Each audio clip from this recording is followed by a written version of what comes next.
Becoming a magician is about allowing objects to exert their agency upon you.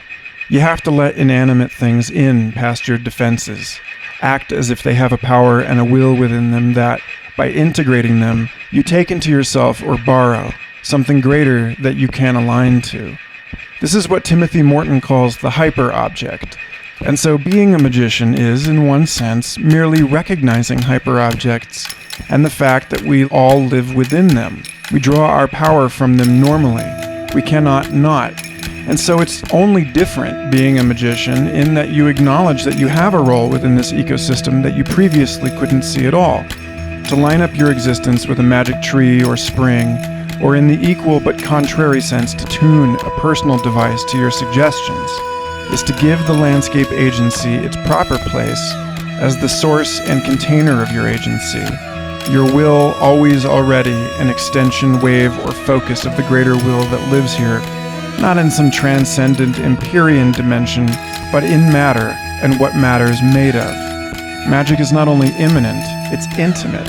Too intimate for anyone who likes to keep a border wall around their sense of self. Too intimate for anyone who must refuse the subjectivity of objects. This means magicians understand the Internet of Things.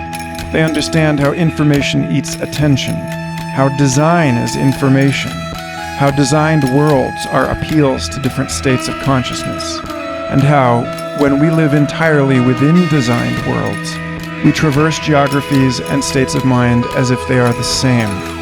Psychogeographies composed of magical technologies are declarations, live assertions that sneak past our conscious minds and critical awareness and control us, if we aren't used to observing the intentionality in everything.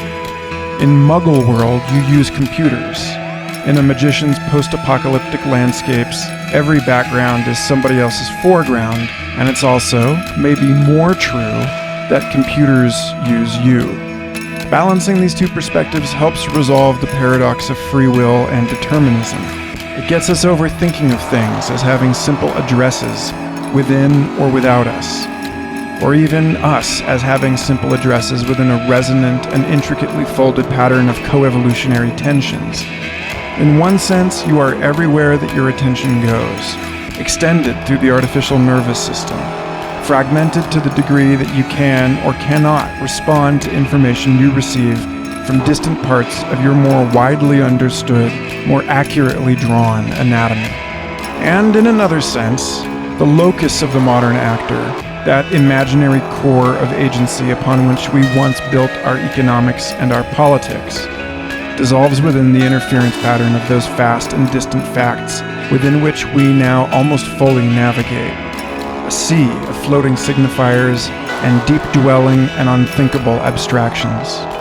Trading being merely here for being everywhere that we can plant a sensor in an interplanetary internet restores our cosmopolitan participation as the cosmos waking up to know itself, which disabuses us of lazy, if time-honored imprecisions, like nearly every either-or dilemma ever posed by metaphysics. One horn of the dilemma is insufficient to address our complex, manifold dimensionality and the branching folding everything is up to. The going gets weird, and the weird turn pro.